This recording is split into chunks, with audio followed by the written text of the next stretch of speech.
Hello everyone, कैसे हैं आप सब लोग। आशा है सभी लोग बेहतरीन होंगे। और मैं हूं आपका अपना इंजीनियर मुरलीधर जाखड़। और हम लोग पढ़ रहे हैं एनसीईआरटी क्लास 11 सब्जेक्ट मैथमेटिक्स और इसका चैप्टर सेकंड संबंध एवं फलन। आज हम एक्सरसाइज 2.2 का फर्स्ट टॉपिक है संबंध। सबसे पहले वो उसको पढ़ना स्टार्ट करेंगे, देखेंगे कि संबंध हम किसे बोलेंगे और क्या क्या उसके गुणधर्म जो है वो रहने वाले हैं। तो बिल्कुल स्टूडेंट बगैर देरी किए शुरू करते हैं आज का फर्स्ट टॉपिक, रिलेशन यानी संबंध। तो बिल्कुल शुरू कर लेते हैं यहीं से हम लोग जो है संबंध।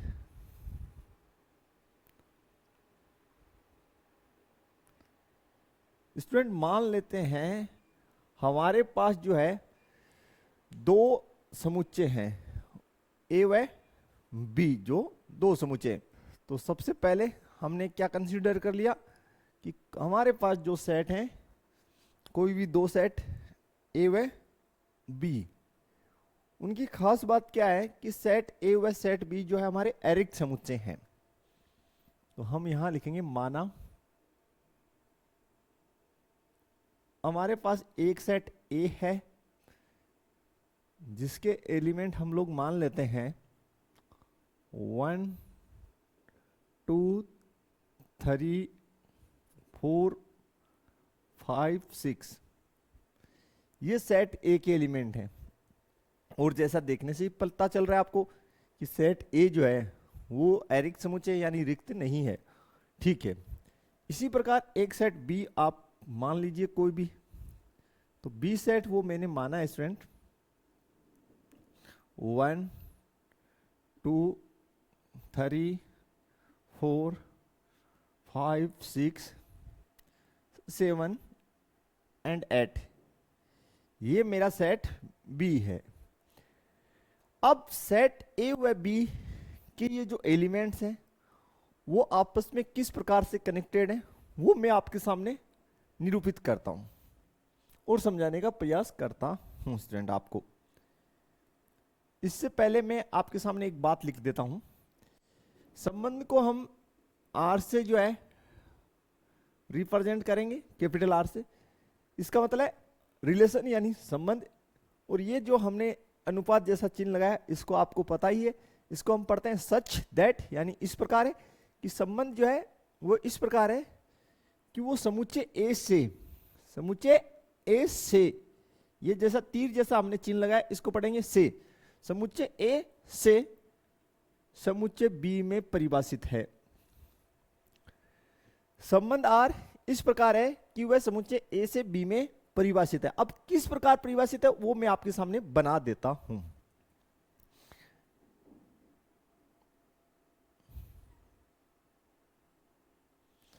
ये मेरा सेट ए है जिसके एलिमेंट हमारे पास है 1 2 3 4 5 एंड 6। और सेट बी देखिए स्टूडेंट, ये हमारा सेट है बी जिसके एलिमेंट हमारे पास हैं 1 2 3 4 5 6 7 एंड 8। ये सेट बी के एलिमेंट है। संबंध जो आर है वो समुच्चय ए से बी में परिभाषित है। ठीक है, मान लेते हैं कि एक जो है वो 2 से संबंधित है, 2 3 से संबंधित है, 3 जो है 4 से संबंधित है, और 4 का संबंध 5 से हो रखा है, 5 का संबंध 6 से हो रखा है, और 6 का संबंध 7 से हो रखा है। इस प्रकार से समुच्चय ए व बी के अवयव आपस में कनेक्टेड हैं। छोटी सी बात एक और कर लेते हैं कि सेट ए इनके एलिमेंट्स को जनरल यानी सामान्य रूप में हम लोग जो है एक्स से रिप्रेजेंट करेंगे, और सेट बी इनके एलिमेंट्स को जनरल रूप में हम लोग y से रिप्रेजेंट करेंगे। ठीक है, अब देखिए आप यहां पे गौर आजमाइए कि भाई इनमें आपस में क्या संबंध हो सकता है। तो आप ध्यान से देखेंगे तो कि सेट बी का जो एलिमेंट है वो ए से एक अधिक से जुड़ा हुआ है, एक अंक अधिक से जुड़ा हुआ है। मतलब कहने का यह है कि y जो है वो x से एक अधिक है, ऐसा कुछ संबंध मुझे दिखाई दे रहा है। यानी 2 ये किसको रिप्रेजेंट कर रहा है, y को, और 2 है वो x से कितना अधिक है, एक अधिक है। फिर ध्यान से देखिए 3 जो है सेट बी का एलिमेंट है, यानी y को रिप्रेजेंट कर रहा है। तो 3 जो है वो 2 से कितना अधिक है, 1। 4 3 से कितना अधिक है, 1। 5 4 से 1 अधिक, 6 5 से 1 अधिक, और 7 6 से 1 अधिक। तो इस प्रकार का कुछ संबंध जो है वो यहां पे हमें दिखाई दे रहा है। तो कहने का अभिप्राय यह है कि हमारे पास अगर कोई भी दो एरिक समुच्चय हों, ठीक है, और उनके जो एलिमेंट्स हैं वो एक दूसरे से किस प्रकार से कनेक्टेड है, इसको हम संबंध द्वारा दर्शाते हैं। जैसा हमने यहां पे सपोज किया कि भाई एक संबंध जो है वो ए से बी में परिभाषित है, उसको हमने इस प्रकार से अभिव्यक्त कर दिया, यानी उसका चित्रण हमने यहां पे किया है, दृष्टि चित्रण, कि भाई किस प्रकार दिखाई दे रहा है, इसको हम बोलते हैं दृष्टि चित्रण। दृष्टि चित्रण। और ये जो दृष्टि चित्रण हमने किया है कि भाई इनमें किस प्रकार का संबंध है, इस दृष्टि चित्रण को ही हम लोग जो है तीर आलेख बोलेंगे। क्या बोलेंगे, तीर आलेख बोलेंगे। यानी ये जो व्यक्त करने का तरीका है इसको हम तीर आलेख बोलते हैं। ठीक है, यानी ये विधि तीर आलेख विधि है या तीर आलेख, दृष्टि चित्रण या तीर आलेख। अब आगे चलते हैं। समुच्चय जो है ये दो समुच्चय, इनके एलिमेंट्स इस प्रकार से आपस में कनेक्टेड है, इसका दृष्टि चित्रण हमने कर दिया। अब जो संबंध है हमारे सामने लिखा हो गया है कि y = x+1।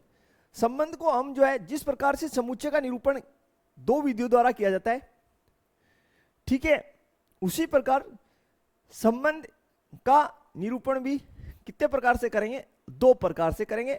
सेम वही विधि, रोस्टर विधि और समुच्चय निर्माण विधि। क्योंकि संबंध के अंदर दो समुच्चयों के अवयव एक दूसरे से कनेक्टेड होते हैं, तो यहां पे दो समुच्चयों के आपस में एक दूसरे के कनेक्टेड होने से जो संबंध बनेगा वो कर्मित युग्म के रूप में बनेगा, ऑर्डर्ड पेयर के रूप में बनेगा। ठीक है, तो विधियां पढ़ते हैं, आगे चलते हैं। नेक्स्ट चर्चा के बिंदु है संबंध को व्यक्त करने की विधियां। फर्स्ट हमारे पास लिखा है रोस्टर विधि। फर्स्ट जो है वो है रोस्टर विधि। तो संबंध जो आर है उसको लिखते हैं रोस्टर विधि में। देखिए किस प्रकार से लिखेंगे, बहुत ही ध्यान से। 1 जो है किससे कनेक्टेड है, 2 से, तो ऑर्डर्ड पेयर बनेगा 1,2 का। फिर 2 किससे कनेक्टेड है, 3 से, तो नेक्स्ट ऑर्डर पेयर आ जाएगा 2,3। 3 किससे कनेक्टेड है, 4 से, तो 3,4। 4 किससे कनेक्टेड है, 5 से, तो 4,5। एंड नेक्स्ट वन 5 किससे कनेक्टेड है, 6 से, और 6 किससे कनेक्टेड है, 7 से।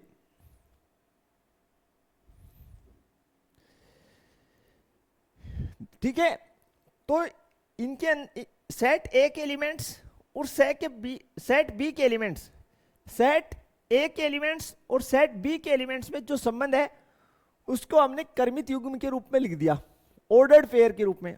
और ये जो लिखा है हमने, ये जो विधि कहलाएगी रोस्टर विधि। इस प्रकार व्यक्त करने वाली जो विधि है इसको हम रोस्टर विधि बोल देंगे।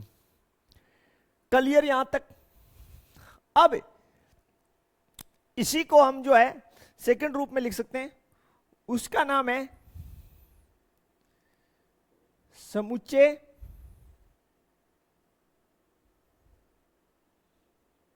निर्माण रूप। देखिए भैया, सबसे खास बात क्या है कि यहां पे हमें ये क्या प्राप्त हो रहे हैं? आप कहेंगे सर ऑर्डर्ड पेयर प्राप्त हो रहे हैं। क्लियर? ये हमें प्राप्त क्या हुए? ऑर्डर्ड पेयर यानी क्रमित युग्म।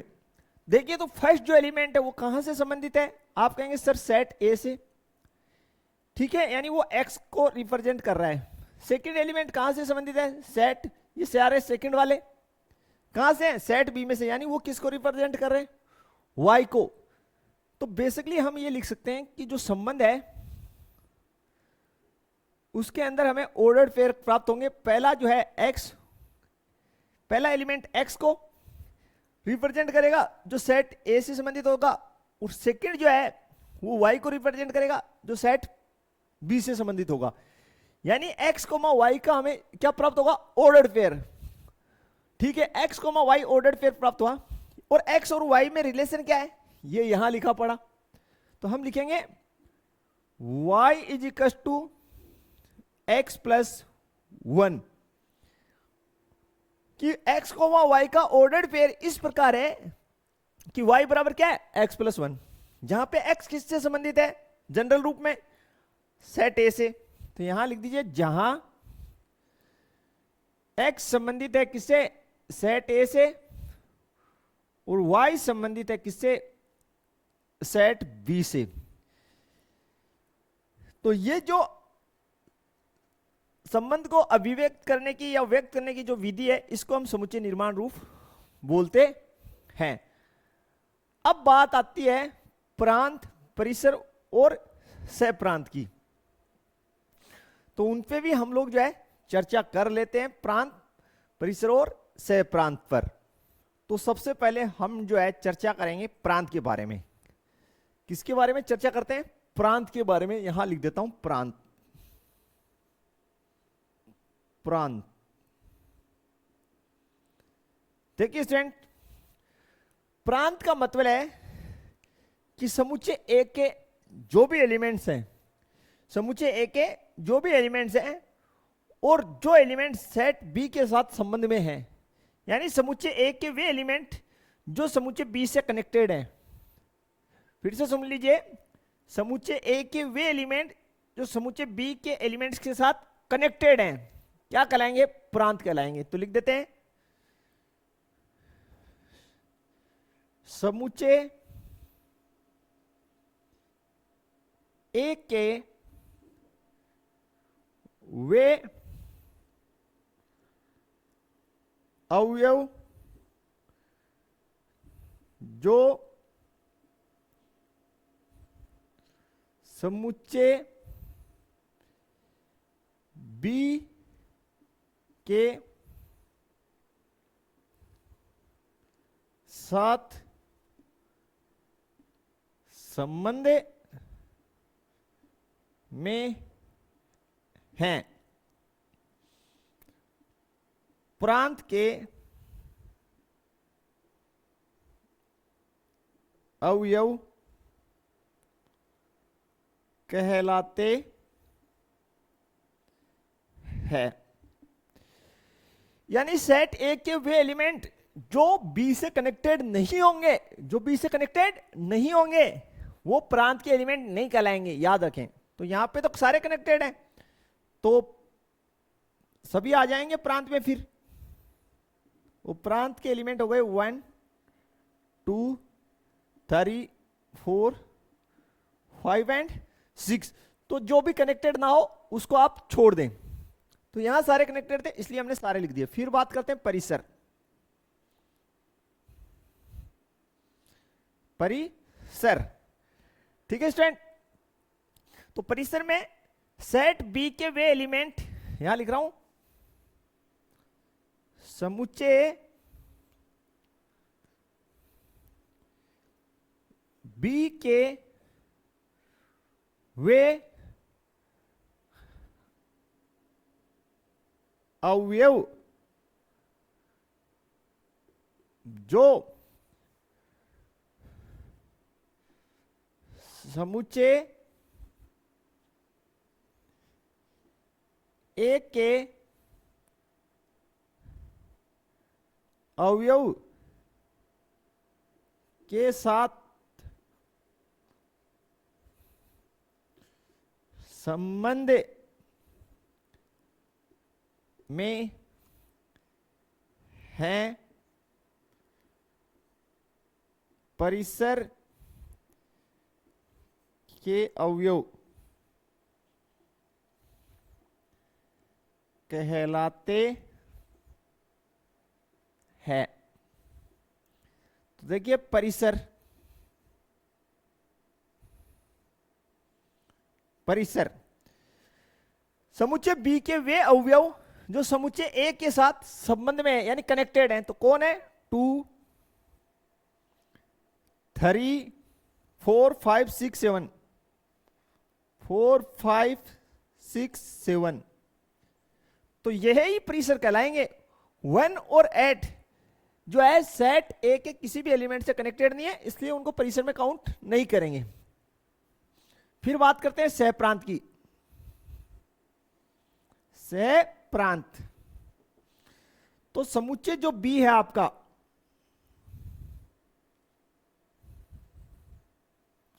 समुच्चय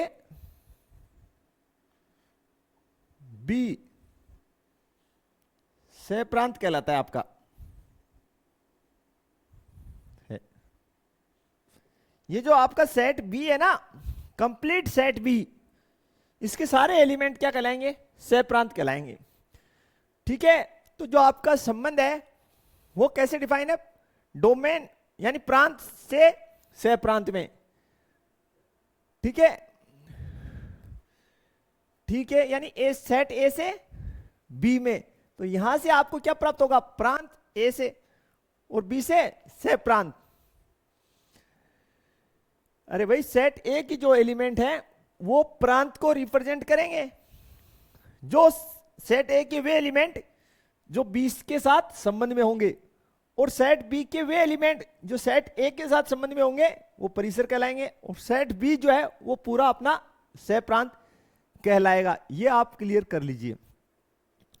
अब कुछ छोटी छोटी बातें यहां पे, दो शब्द, एक होता है प्रतिबिंब और एक होता है पूर्व प्रतिबिंब, इनके बारे में भी हम लोग चर्चा कर लेते हैं। तो स्टूडेंट अब हम चर्चा करेंगे प्रांत और सह प्रांत की, हमने कर ली, परिसर की कर ली। अब हम चर्चा करेंगे प्रतिबिंब और पूर्व प्रतिबिंब की। किसकी?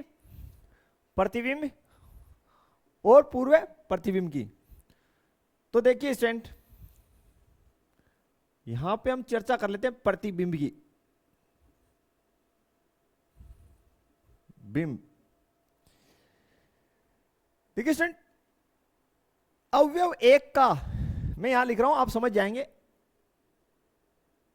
एक का प्रतिबिंब,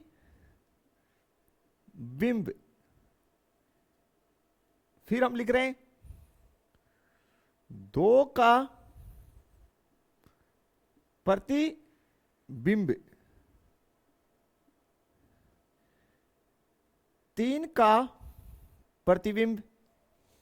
तो देखिए एक का प्रतिबिंब दो है, कौन है? दो है। एक का प्रतिबिंब कौन है?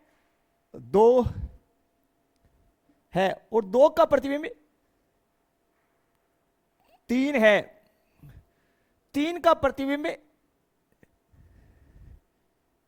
चार है। ठीक है, बाकी आप समझ गए होंगे। चार का प्रतिबिंब पांच है, पांच का प्रतिबिंब छह है, छह का प्रतिबिंब सात है। जैसे देखिए हम लोग जो है कांच के सामने खड़े होते हैं तो सामने वाला जो है वो प्रतिबिंब होता है। क्लियर? अब एक बात कर लेते हैं यहां पे पूर्व प्रतिबिंब। पूर्व प्रतिबिंब,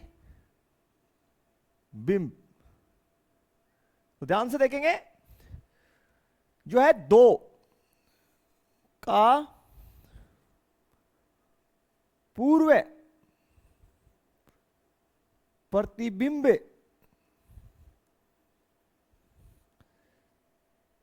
तीन का पूर्व प्रतिबिंब, और एक और लिख लेते हैं 4 पूर्व प्रतिबिंब। देखिए ये जो 2 है इसका पूर्व प्रतिबिंब 1 होगा, 2 का पूर्व प्रतिबिंब 1 होगा, यानी 2 का पूर्व प्रतिबिंब कौन है? 1 है। यानी जो ये वाले एलिमेंट्स हैं ये पूर्व प्रतिबिंब कहलाएंगे और ये वाले प्रतिबिंब, लेकिन आपस में कनेक्टेड होने चाहिए। फिर 3 का पूर्व प्रतिबिंब 2 है,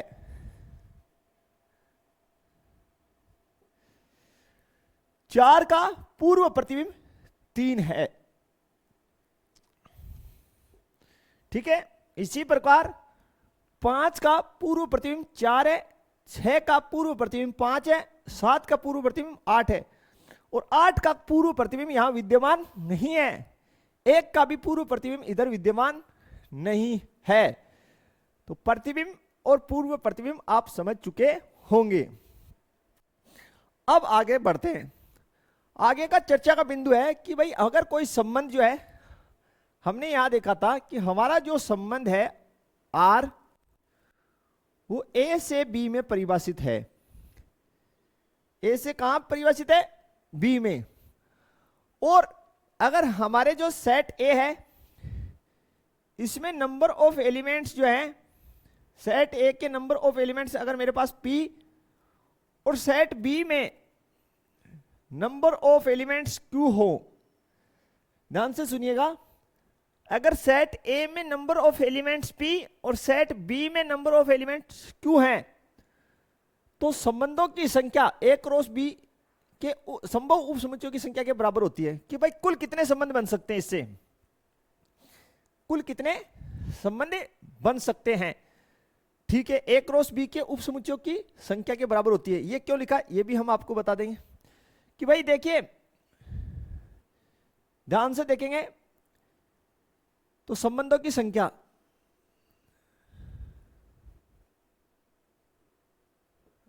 संबंधों की संख्या, संबंधों की संख्या, तो संबंधों की संख्या जो होगी वो होगी 2 की power n a cross n b. यानी सेट ए में एलिमेंट्स की संख्या जो आप क्या बोल रहे हैं, पी बोल रहे हैं, और सेट बी में एलिमेंट्स की संख्या क्यू, तो 2 की पावर पी क्यू, ये कुल संबंध बनेंगे। तो यहां से देखिए इन दो सेट से कुल कितने संभव बनना संभव है, यहां से चेक करें संबंधों की संख्या, यहां से संबंधों की संख्या चेक कर लो। इसमें संबंधों की संख्या, तो संबंधों की संख्या होगी 2 की घात, कितने एलिमेंट्स हैं, 1 2 3 4 5 6, तो 6, और इसमें कितने, इसमें 8, तो 2 की पावर 48, इतने कुल संबंध बनेंगे इनके ए क्रॉस बी से। जो है सेट ए व 20 को लेकर हम 2 की घात 48 कुल संबंध बना सकते हैं। बिल्कुल इतने हमारे कुल संबंध बनेंगे स्टूडेंट्स। ठीक है, अब एक जो है बेसिक सी चर्चा वो और कर लेते हैं, उसका हमें करना अत्यंत अनिवार्य था, तो उसको करते हैं अभी चर्चा को। तो देखते हैं स्टूडेंट, अब तक हमने जो चीजें पढ़ी है उनको हमने बेसिक रूप में संबंध की जो डेफिनेशन है उसको बेसिकली समझ लिया, लेकिन जो संबंध का स्टैंडर्ड डेफिनेशन है वो क्या होता है उसको अब हम पढ़ते हैं। देखिए किस प्रकार समझेंगे। मान लेते हैं स्टूडेंट हमारे पास एक सेट ए है और उसके एलिमेंट है 1 2 एंड 3, क्लियर। और दूसरा सेट मेरे पास बी है, उसके एलिमेंट है मेरे पास 4 5 और 6, क्लियर। यानी मैंने दो सेट ए व बी ले लिए, और ए व बी दोनों क्या है, अरिक्त समुच्चय हैं, यानी रिक्त नहीं है। अब मैं इनका कार्तीय गुणन कराता हूं। सबसे पहले ए क्रॉस बी कीजिए इनका। तो मेरे पास पहला सेट है 1 2 3, दूसरा सेट है 4 5 एंड 6। तो देखिए स्टूडेंट, पहला क्रमित युग्म बन जाएगा 1,4 1,5 1,6। दूसरा क्रमित युग्म मेरे पास 2,4 2,5 2,6। और तीसरा जो है वो बन जाएगा 3,4 3,5 और 3,6। यानी ए क्रॉस बी से ये मेरा ए क्रॉस बी आ गया। ठीक है भाई, ये मेरे पास कितना आ गया, ए क्रॉस बी आ गया। ठीक, अब ए क्रॉस बी से बनने वाले उप समुच्चयों की संख्या कितनी होगी? ए क्रॉस बी के उप समुच्चयों की संख्या लिखते हैं। बी के उप समुच्चयों की संख्या लिखते हैं यहां की संख्या। तो आप कहेंगे सर वो हो जाएगी 2 की power n a cross n b. 2 की power n a cross n b, यानी सेट ए में एलिमेंट्स की संख्या और सेट बी में एलिमेंट्स की संख्या। तो देखिए कितना हो जाएगा, सेट ए में एलिमेंट्स 3 और सेट बी में भी आप कहेंगे सर 3। तो ये हो गया 2 की पावर 9 2 की पावर 9, यानी इससे 2 की घात 9 उप समुच्चय बनेंगे। ठीक है, यानी ए क्रॉस बी के जो ऑर्डर्ड पेयर है, कितने ऑर्डर्ड पेयर आए हमारे पास?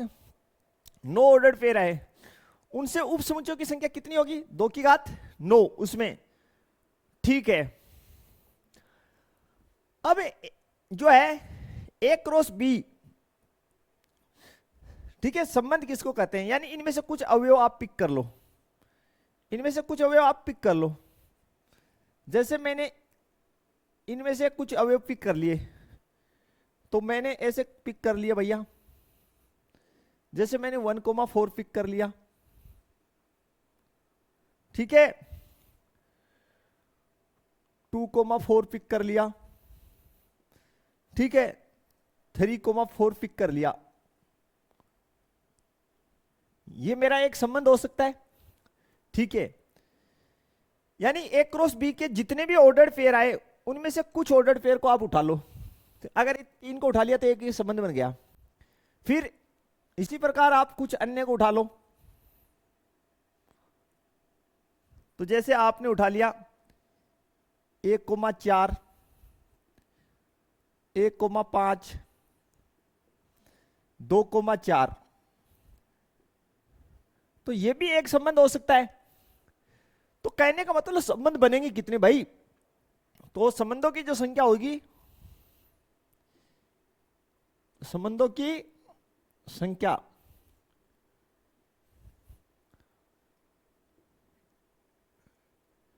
वो भी जो है 2 की power n a cross n b के बराबर होगी। तो 2 की घात n a number of elements 3, n b number of elements 3, तो 3 क्रॉस 3, यानी इससे 2 की घात 9 संबंध बन सकते हैं। 2 की पावर 9। बोले सर आप कहना क्या चाहते हो? स्टूडेंट मैं कहना यह चाहता हूं कि संबंध की वास्तविक डेफिनेशन क्या होती है कि संबंध जो है सबसेट होता है किसका? ए क्रॉस बी का, ये कार्तीय गुणन का। कि संबंध जो है ए क्रॉस बी के कार्तीय गुणन का उपसमुच्चय होता है। बोले सर कैसे? भाई सबसे पहले हमने 2 सेट लिए, उनका कार्तीय गुणन क्या आया? तो हमारे पास ये ऑर्डर्ड पेयर प्राप्त हो गए, ये वाले ऑर्डर्ड पेयर प्राप्त हो गए। ये सारे, इनमें से हमने कुछ को लिया और एक संबंध बना लिया, फिर कुछ को और लिया, एक संबंध बना लिया। तो देखिए 1,4 2,4 3,4, ये जो है यहां पे देखिए R1 यहां पे ध्यान से देखिए R1 जो है क्या उपसमुच्चय है ए क्रॉस बी का? यस या नो?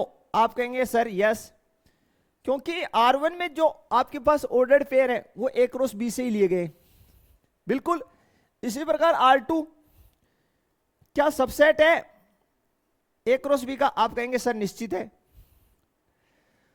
तो आप ए क्रॉस बी में से अलग अलग तरीके से कर्मित युग्मों को लेकर कितने संबंध बना सकते हैं? वो है 2 की पावर n ए क्रॉस एन बी, यानी इससे 2 की घात n, और उपसमुच्चयों की संख्या भी 2 की घात n। तो आप ये कहना चाहते हैं कि सर अगर हम पूरे ले लें, इन सभी ऑर्डर्ड पेयर को ले लें, तो भी एक संबंध बनेगा? बिल्कुल, इसीलिए जो है संबंध ए क्रॉस बी का उपसमुच्चय भी हो सकता है और ए क्रॉस बी के बराबर भी हो सकता है। यह संबंध की एग्जैक्ट डेफिनेशन है कि कोई भी संबंध जो है ए क्रॉस बी के कार्तीय गुणन का उपसमुच्चय होगा या उसके बराबर होगा। उसके बराबर कैसे होगा? कि भाई जो ए क्रॉस बी में जितने भी ऑर्डर्ड पेयर आए, अगर उनको सभी को ले लिया तो उनको सभी को लेने से जो संबंध बना वो तो ए क्रॉस बी के बराबर भी तो होगा। बोला यस। और कुछ कुछ को लेके बनाए, उस स्थिति में जो संबंध बनेगा वो ए क्रॉस बी का उपसमुच्चय होगा। तो जो संबंध होता है आपका, ठीक है, वो ए क्रॉस बी के कार्तीय गुणन से प्राप्त जो कर्मित युग्म है उनका उपसमुच्चय हो सकता है या उसके बराबर होगा। यह संबंध की एग्जैक्ट डेफिनेशन है। और आपका देखिए स्क्रीन पे मैंने लिखा है संबंधों की संख्या किसी समुच्चय ए से बी में संबंधों की कुल संख्या ए क्रॉस बी के संभव उपसमुच्चयों की संख्या के बराबर होती है। तो देख लीजिए संबंधों की संख्या 2 की घात n, उपसमुच्चयों की संख्या 2 की पावर n, दोनों बराबर आ रही है। बोला यस सर। तो भाई ये हमारा है संबंध का डेफिनेशन, इसको आप अच्छे से एक बार समझ लें।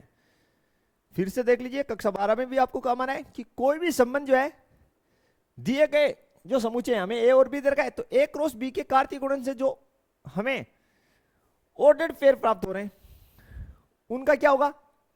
उन्हीं में से कुछ को लेके बनाया गया होगा या सभी को लेके बनाया गया होगा। ठीक है, अगर ए क्रॉस बी के सभी जो है ऑर्डर्ड पेयर को लेके हम जो संबंध बनाते हैं, उस स्थिति में जो संबंध है वो तो सभी को ले लिया तो ए क्रॉस बी के बराबर हो जाएगा। अगर हमने ये सारे के सारे जो है ऑर्डर पेयर लेके कोई संबंध बनाया तो उस स्थिति में बनाया जो संबंध बना है आर वो ए क्रॉस बी के बराबर है। और अगर उनमें से कुछ को लिया है तो बना गया संबंध, जो संबंध बन रहा है वो ए क्रॉस बी का उपसमुच्चय हो जाएगा। बस यह बात आपको समझ में आनी चाहिए स्टूडेंट। तो अब जो है नेक्स्ट इसके एग्जांपल्स की ओर हम लोग बढ़ते हैं, 1 बाय 1 एग्जांपल्स को सोल्व करना शुरू करते हैं। तो देखते हैं स्टूडेंट आज का फर्स्ट एग्जांपल उदाहरण नंबर 7।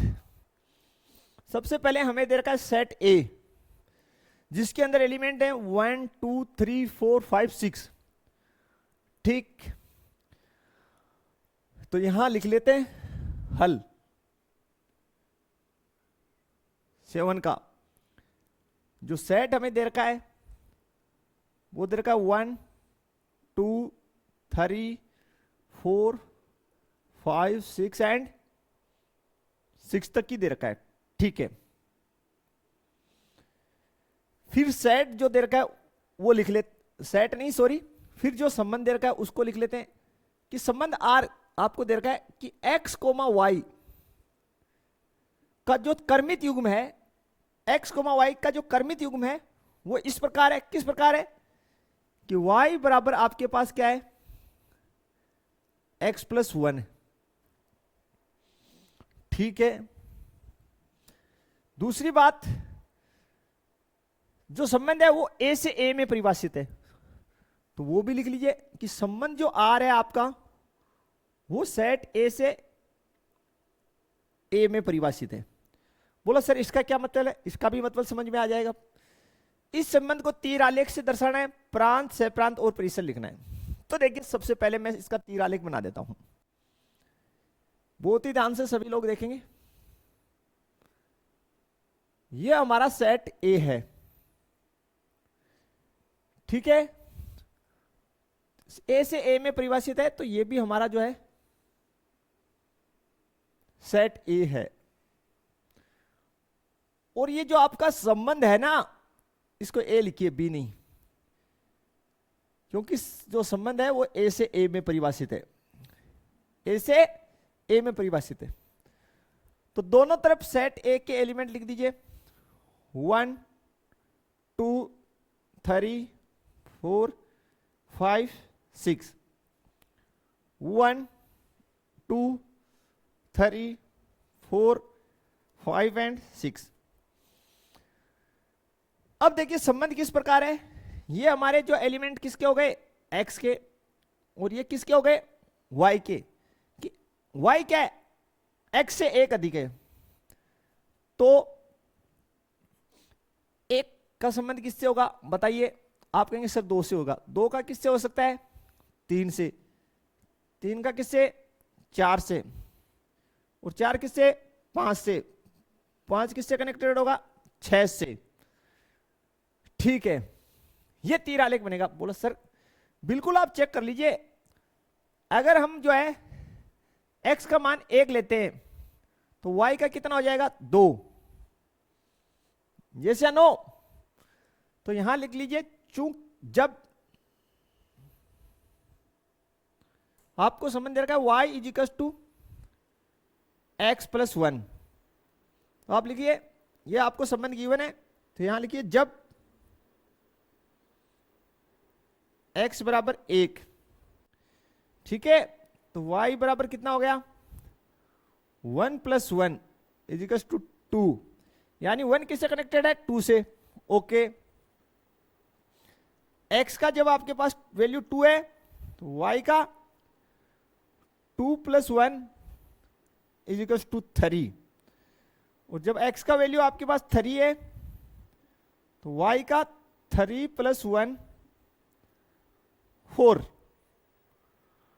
और जब x की वैल्यू आपके पास जो है 4 है तो y का वैल्यू 4 प्लस 1, ये कितना, 5, यानी 4 5 से कनेक्टेड है।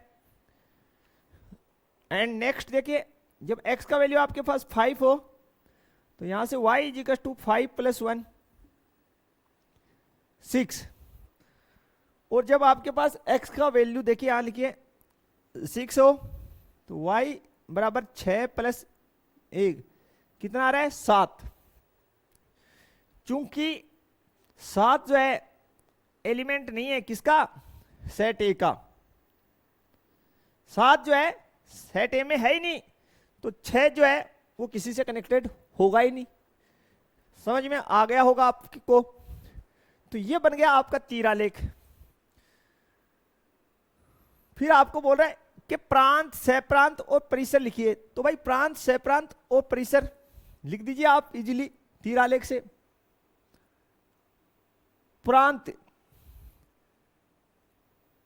प्रांत के अंदर क्या होता है, इधर से देखिए सेट ए के वे एलिमेंट जो सेट ए से कनेक्टेड है, तो 1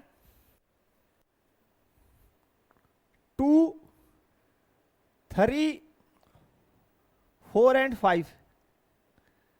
फिर बात आती है परिसर की,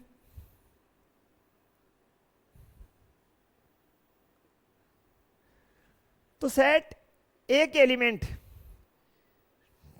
इस साइड से देखना है, परिसर यहां से, तो देखिए सेट ए के एलिमेंट कौन कौन से कनेक्टेड है इधर ए से, और 2 3 4 5 एंड 6, 2 3 4 5 एंड 6। और सहप्रांत, सहप्रांत तो आपका सेट ए हो जाएगा, कौन हो जाएगा, सहप्रांत है ए, सहप्रांत कौन हो गया, ए हो गया। बिल्कुल ये वाला जो है ये पूरा का पूरा सेट ए जो है सहप्रांत होगा। परिसर इधर से देखिए यहां से जो कनेक्टेड है 2 3 4 5 6, और इधर से देखिए प्रांत में जो कनेक्टेड है 1 2 3 4 5, जो कनेक्टेड नहीं है उसको प्रांत में नहीं लेना है। बस सिंपल सी आपको ये बातें ये पता होनी चाहिए। बिल्कुल इस प्रकार से जो है क्वेश्चन इजीली आप बना सकते हैं स्टूडेंट, इसमें कोई डाउट आपको नहीं होना चाहिए। बिल्कुल कोई भी डाउट नहीं होना चाहिए। तो क्लियर हो गया होगा यहां तक। अगर आप इसको रोस्टर रूप में लिखना चाहें, ये तो आपको जो दे रखा है ये समुच्चय निर्माण रूप है, तो रोस्टर रूप में अगर इसको लिखना चाहें तो देखिए कैसे लिख पाएंगे। लिख देते हैं, 1 का किससे कनेक्शन है, 2 से, 2 का किससे, 3 से, 3 का किससे, 4 से, 4 का किससे, 5 से, और 5 का किससे कनेक्शन है, 6 से। तो ये हो गया रोस्टर रूप। कौन सा रूप, रोस्टर रूप। और इसमें खास बात क्या होती है कि फर्स्ट जो एलिमेंट है ऑर्डर्ड पेयर के 1 2 3 4 5 ये प्रांत को रिप्रेजेंट करते हैं, और ये जो ऑर्डर्ड पेयर के सेकंड एलिमेंट है 2 3 4 5 6 ये परिसर को रिप्रेजेंट करेंगे। क्लियर हो जाना चाहिए ये आपको। तो देखते हैं नेक्स्ट एग्जांपल। तो स्टूडेंट नेक्स्ट एग्जांपल हमारे पास है, इसमें हमें दे रखा है कि नीचे एक हमें जो तीर आलेख दे रखा है, और बोला गया समुच्चय P और Q के बीच एक संबंध जो है तीर आलेख से हमें दर्शाया गया है। सबसे पहले इस संबंध को समुच्चय निर्माण रूप में लिखना है, ठीक। फिर उसको रोस्टर रूप में लिखना है, इसके प्रांत और परिसर भी हमें बताने हैं स्टूडेंट। तो बिल्कुल हम लोग इजीली इसको लिख लेंगे। बिल्कुल आप ध्यानपूर्वक डायग्राम देखें। तो स्टूडेंट ध्यान से डायग्राम देखने पर हम क्या देख रहे हैं कि जो सेट P है उसके अंदर हमारे पास एलिमेंट कौन कौन है। आप कहेंगे सर -9, -4 और माइनस का 25। ये जो है आपके पास जो है बिल्कुल -9 नहीं है, ये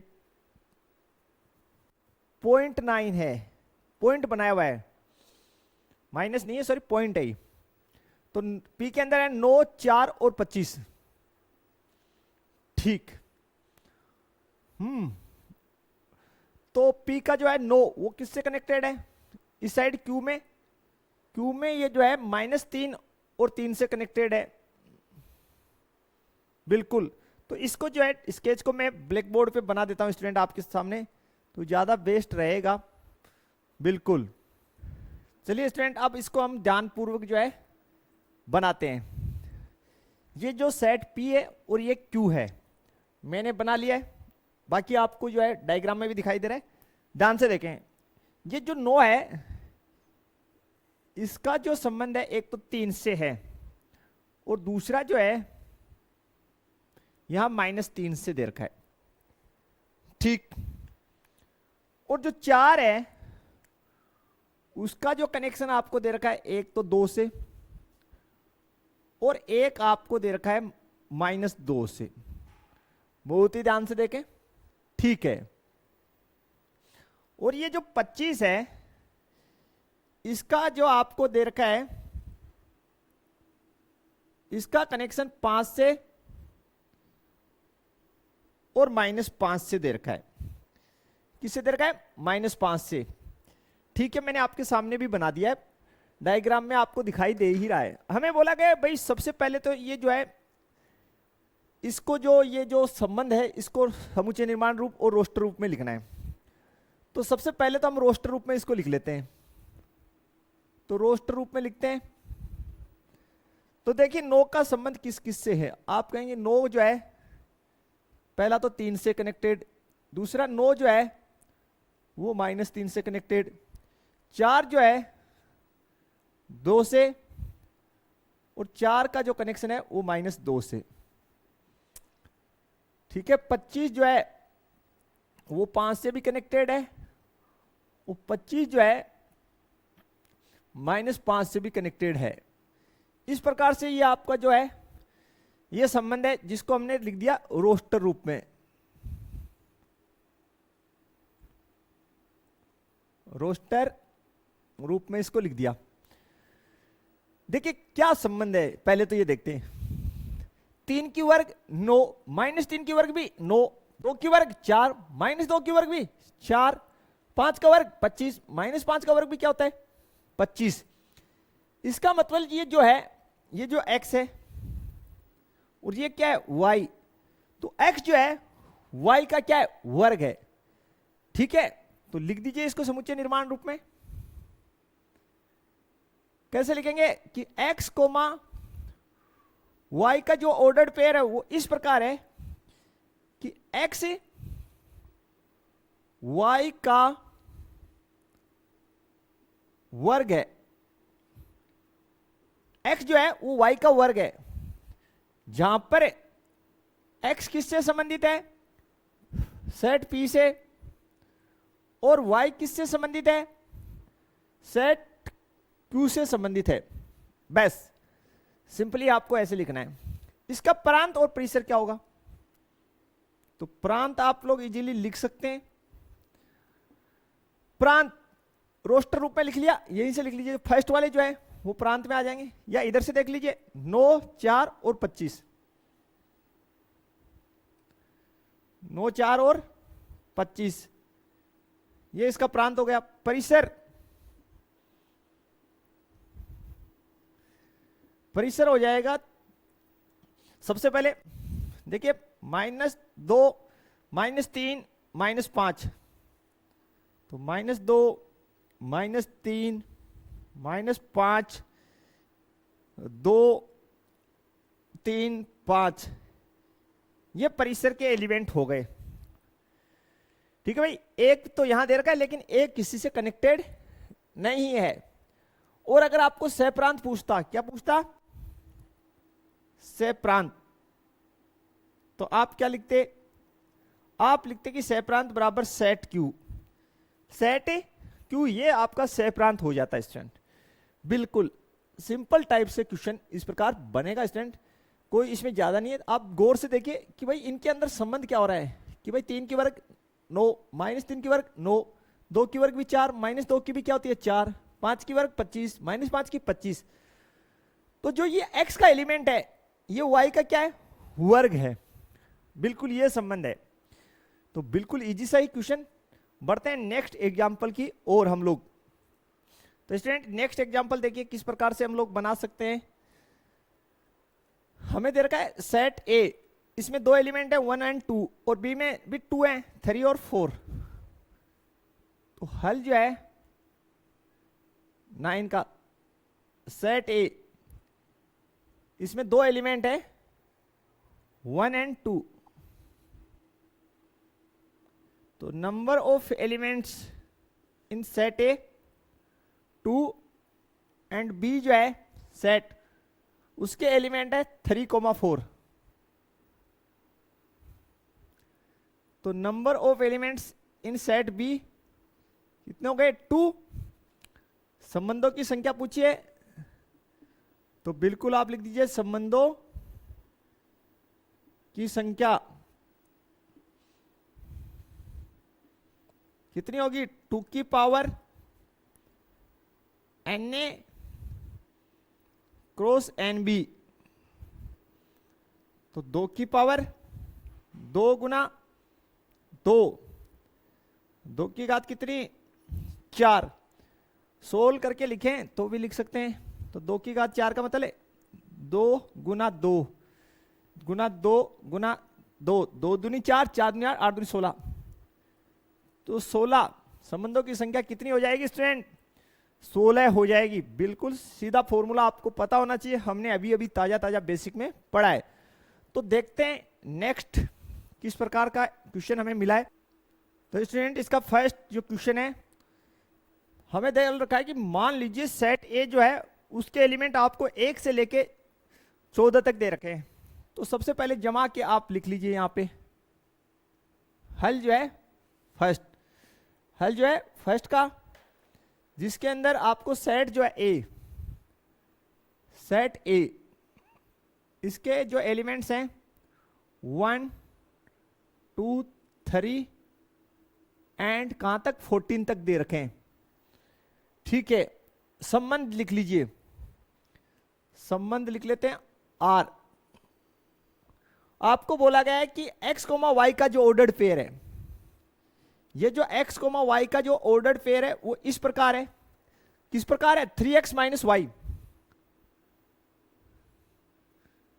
बराबर आपको 0 दे रखा है, ठीक है, जहां पर x और y दोनों सेट ए से संबंधित हैं, वेयर x, y दोनों संबंधित हैं किससे, सेट ए से। संबंध ए से ए में परिभाषित है, लिखिए संबंध आर जो है वो इस प्रकार है कि वो सेट ए से ए में परिभाषित है, ठीक है। इस का संबंध आर लिखिए,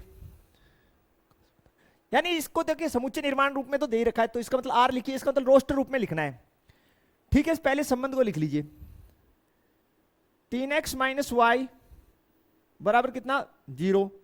तो यहां से y बराबर आपके पास कितना आ गया, 3x आ गया। यहां तक आपको क्लियर होना चाहिए। अब जब x के अलग अलग मानों के लिए y निकालेंगे तो लिखेंगे, जब x बराबर 1 तो y बराबर 3 गुना 1 बराबर 3, x बराबर 2 तो y बराबर कितना आ जाएगा, 3 गुना 2 यानी 6, x बराबर आपके पास कितना हो, 3 तो y बराबर 3 गुना 3 9, और x बराबर आपके पास कितना हो, 4 तो y बराबर 3 गुना 4 यानी 12, कितना, 12। और जब x बराबर आपके पास कितना, 5 तो y बराबर 3 गुना 5 15, ठीक है भाई। तो 15 जो है सेट ए में नहीं है, तो यहां लिखिए चूंकि 15 संबंधित नहीं है किससे, सेट ए से, तो भाई यहां तक के ही वैल्यूज आप ले सकते हैं, नीचे वाली काम ही नहीं आएगी, क्योंकि जो y की वैल्यू आएगी वो सेट ए के अंदर नहीं होगी, ठीक है। इसलिए जो आपका संबंध r,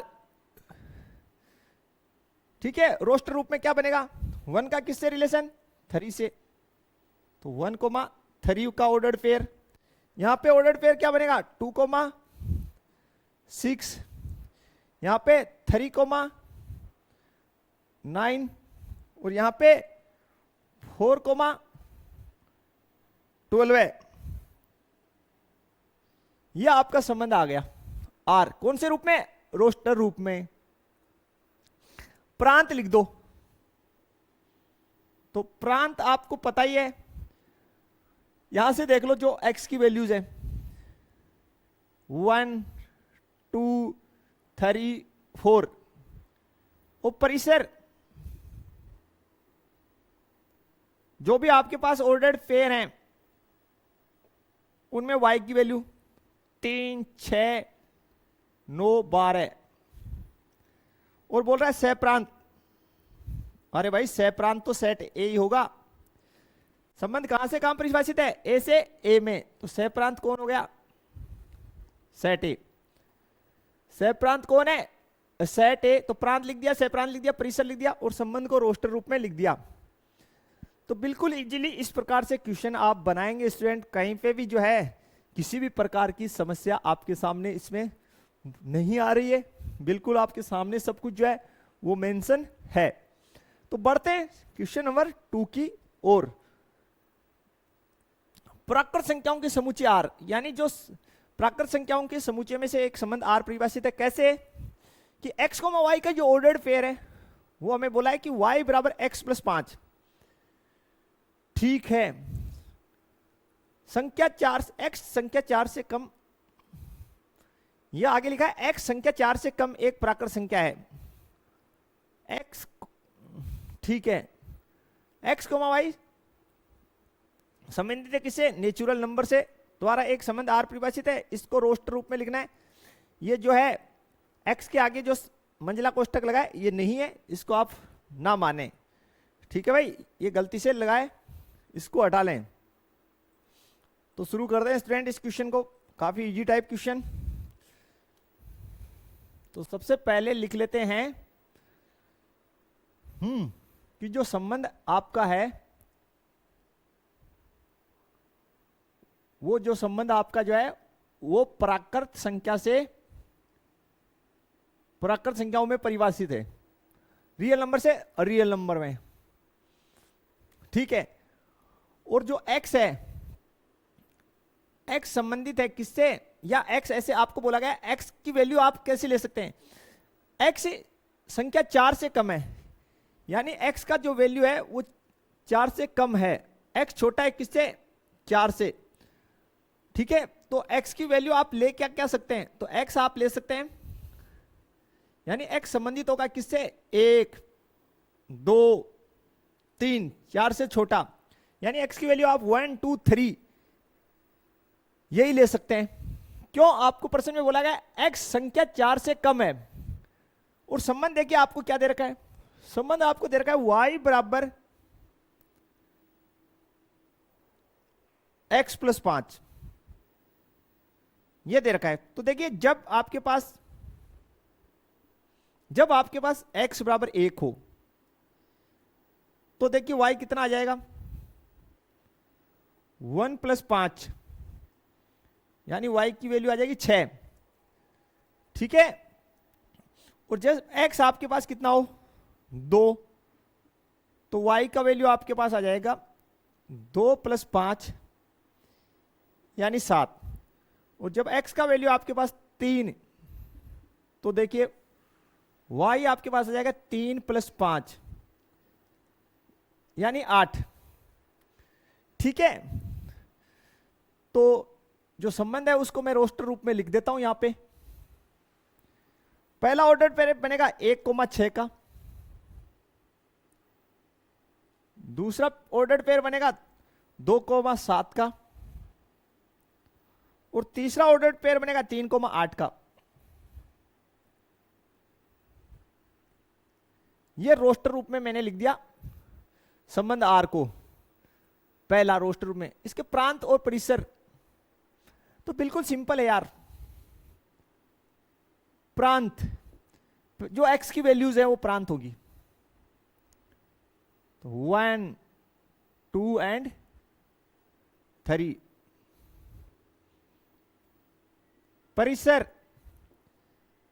जो ये y की वैल्यूज हैं ऑर्डर पेयर में 6 7 और 8, ये आपका परिसर हो गया। और सह प्रांत की बात करें तो नेचुरल नंबर हो जाएगा यार, नेचुरल नंबर यहां पे सह प्रांत हो जाएगा। तो बिल्कुल इसमें तो कोई डाउट आपको स्टूडेंट्स होनी नहीं चाहिए कहीं पे भी। देखिए नेक्स्ट क्वेश्चन, क्वेश्चन थर्ड, हमें सेट ए दे रखा है, सेट बी दे रखा है, एक संबंध ए से ए में परिभाषित है, ठीक है। और बोला गया कि x, y का जो ऑर्डर पेयर है वो इस प्रकार है, x और y का अंतर विषम है, यानी x और y का जब हम अंतर करें तो वो क्या हो, विषम हो। बट ए से ए में क्यों लिखा, ए से बी में लिखा होना चाहिए था, यहां चेक कर लेते हैं एक बार एनसीईआरटी में। ए से बी में ही है, एक संबंध ए से बी में है, यहां पे टाइपिंग मिस्टेक हुआ है। एक जो संबंध है वो ए से बी में परिभाषित है, ठीक है ठीक है, टाइपिंग मिस्टेक है पक्का, ठीक है। तो बनाते हैं, देखिए तो स्टूडेंट थोड़ा सा यहाँ पे जो संबंध ए से ए में लिख रखा था उसको हमने ए से बी में कर दिया है परिभाषित, ठीक है। अब इसको हम लोग बना लेते हैं, अब कहीं दिक्कत नहीं होगी आपको, जो छोटी सी एरर थी वो रेक्टिफाई कर दी। x, y का ऑर्डर पेयर इस प्रकार है कि x और y का अंतर विषम है, ठीक है। सबसे पहले आप लिख लीजिए सेट ए, समुचे ए के एलिमेंट है 1 2 3 5, 1 2 3 5, और सेट बी के जो एलिमेंट है वो आप लिख लीजिए 4 6 9, 6,9। जो संबंध है आर वो ए से बी में परिभाषित है। अब ये करें, जो x है पहला एलिमेंट लेना है ऑर्डर्ड पेयर का, वो तो ए से लेना है, और ऑर्डर्ड पेयर का दूसरा एलिमेंट यानी y जो है वो b से लेना है। दोनों का जो डिफरेंस करें तो क्या आना चाहिए, विषम आना चाहिए। तो बनाते हैं, देखिए रोस्टर रूप में इस संबंध को बनाते हैं। 1 और 4 ले सकते हैं, बिल्कुल देख लीजिए 1 और 4 अंतर भी 3 आ रहा है। फिर 1 का किसके साथ ले सकते हैं, 6 के, क्यों अंतर कितना है 5। 1 और 9 का 8 तो नहीं ले पाएंगे, 2 और 4 नहीं ले पाएंगे, 2 6 नहीं ले पाएंगे, 2 और 9 ले लीजिए, डिफरेंस 7 हो जाएगा। 3 और 4 ले लीजिए, एक अंतर आएगा, 3 6 3 आ जाएगा। 3 और 9 6 सम हो जाएगा भाई। 5 और 4 5 और 4 डिफरेंस एक हो रहा है, 5 और 6 ठीक है। ये 5 और 9 नहीं ले पाएंगे क्योंकि डिफरेंस कितना हो जाएगा 4 जो सम होता है। तो देख लीजिए स्टूडेंट फिर से 2 2 का पहला जो है एलिमेंट x का वो a से लेना है, ये सेकंड एलिमेंट y का जो b से लेना है। दोनों का डिफरेंस क्या होना चाहिए, विषम होना चाहिए। क्या होना चाहिए, विषम। तो हो रहा है 1 और 4 विषम, 1 और 6 विषम अंतर आ रहा है, घटाने पर विषम संख्या आ रही है। 1 और 9 नहीं ले पाएंगे, 8 बचता है, 2 4 नहीं ले पाएंगे, 2 6 नहीं ले पाएंगे, 2 और 9 ठीक है, अंतर आ जाएगा विषम। 3 और 4 ले सकते हैं, 3 6 ले सकते हैं, 3 9 नहीं ले पाएंगे, 5 4 लेंगे, 5 6 लेंगे, 5 9 नहीं ले पाएंगे, तो ये बन जाएगा। तो यहां पर अगर आप लिखना चाहें प्रांत, क्या लिखना चाहें प्रांत, तो देखिए प्रांत कितना हो जाएगा 1 2 3 और 5, ये प्रांत हो जाएगी। वो परिसर अगर इसका लिखना चाहें स्टूडेंट आप 4 6 9 4 6 9 4 6 ठीक है 6, तो कोई दिक्कत नहीं है। बाकी तो सभी रिपीट नहीं करना किसी एलिमेंट को, 4 6 9 आ गया, 4 आ गया, 6 आ गया, 4 आ गया, 6 आ गया। तो बिल्कुल ये सिंपल सा ही क्वेश्चन स्टूडेंट आप लोग इजीली बना सकते हैं। तो स्टूडेंट ये थी हमारी आज की लेक्चर, आशा करते हैं आप लोगों को पसंद आई होगी। बिल्कुल सारे क्वेश्चन 1 बाय 1 करके एग्जाम्पल और क्वेश्चन हमने बनाए, इससे आगे के क्वेश्चन नेक्स्ट लेक्चर में हम लोग सोल्व करेंगे। तो वीडियो आपको पसंद आई होगी। अगर कोई क्वेश्चन समझ में नहीं आया तो आप उसको फिर से रिपीट करके देखिए, फिर भी दिक्कत हो तो आप मेरे व्हाट्सएप नंबर पे मेरे से संपर्क कर सकते हैं। वीडियो को अपना जो फ्रेंड सर्कल है उसमें ज़्यादा से ज़्यादा शेयर कर दीजिए। तो मिलते हैं नेक्स्ट लेक्चर में, तब तक के लिए थैंक्स, धन्यवाद, जय हिंद, जय भारत स्टूडेंट्स।